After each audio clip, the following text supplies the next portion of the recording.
Salam sejahtera Malaysia, denyut nadi suara rakyat bergema di channel ini. Okey, ada orang tanya saya. Keputusan untuk kes rasuah Wan Saiful Wan Jan, bekas Setiausaha Agung kepada Bersatu. Semua orang mau tahu apa perkembangan seterusnya untuk kes ini. Senang saja, jawapan saya senang saja. Dia akan dipenjara kalau dia didapati bersalah. Dia akan kena bayar denda kalau dia didapati bersalah. Dia akan dia akan kehilangan banyaklah perkara, terutamanya kredibiliti dia, terutamanya kepercayaan orang kepada dia kalau dia kalah. Seterusnya, of course, dia tidak boleh bertanding sudah. Dia tidak boleh bertanding. Memang hancurlah dia punya masa depan politik. Hancur masa depan politik dia. Hanya kerana kesiokan.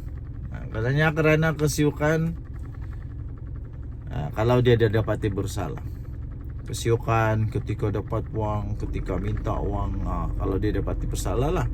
Walaupun begitu, kita berada di negara Malaysia yang berperlembagaan. Kita punya hak untuk diadili, hak untuk mendapat perbicaraan sewajarnya, hak dilindungi oleh undang-undang adalah sangat-sangat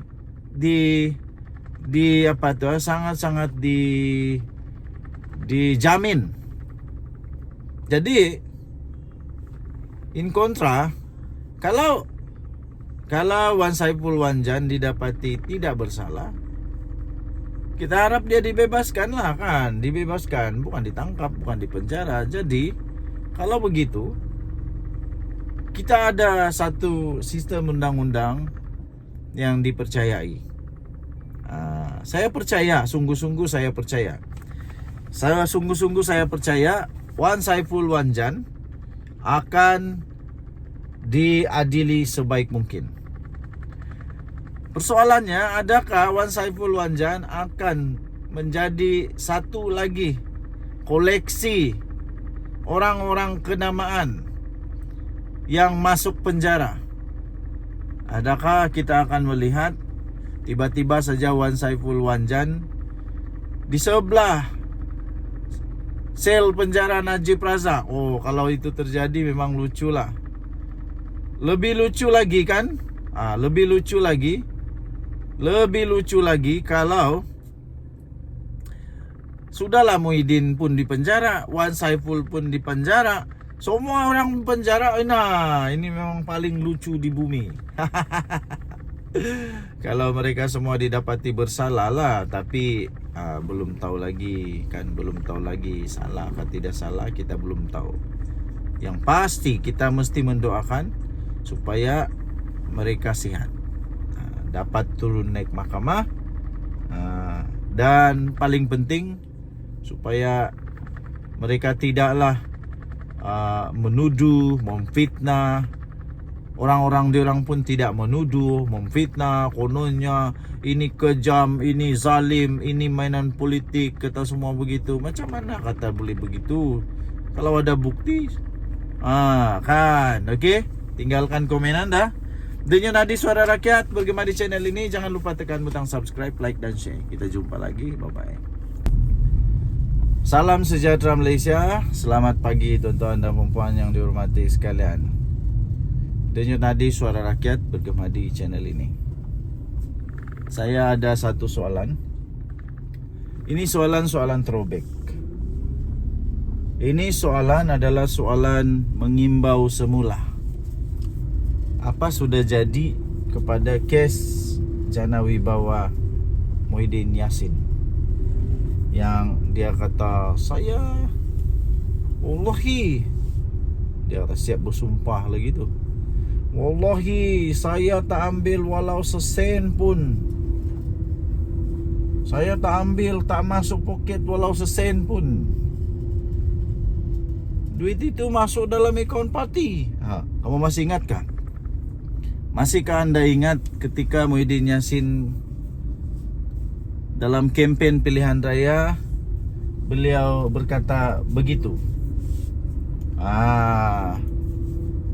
Apa sudah jadi dengan case dia? Kita tunggulah jawaban dia. Sebab ini orang tanya saya, sebab ini kawan tanya, sebab ini viewer tanya, sebab ini follower tanya. Jadi saya punya jawaban sabar, kita tunggu. Berilah peluang pada Mahkamah SPRM untuk menyiasat, selesaikan. Kita bagi peluang begitu. Jadi tenang-tenang, jangan terburu-buru. Nanti terburu-buru, silap-silap, nanti kita pula membuat fitnah kan. Kita pula nanti kena masalah sendiri kalau kita didapati ada unsur-unsur menghina mahkamah kah. Jadi pada pendapat saya, tenang.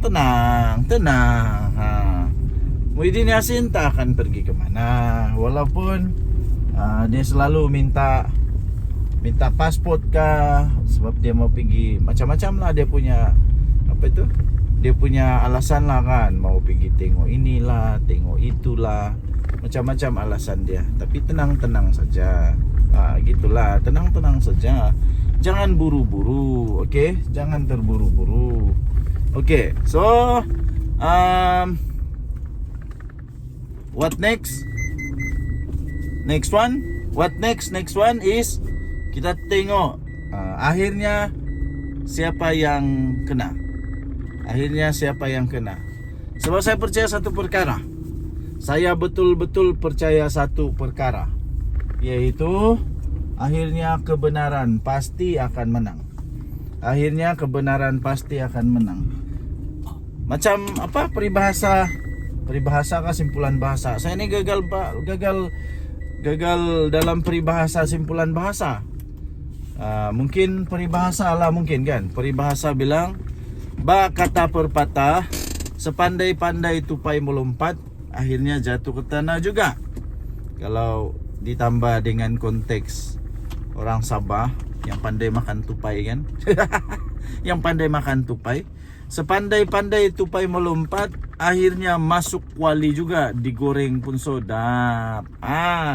Goreng pun sedap, bakar pun sedap. Kalau kasih lada sikit memang sedap.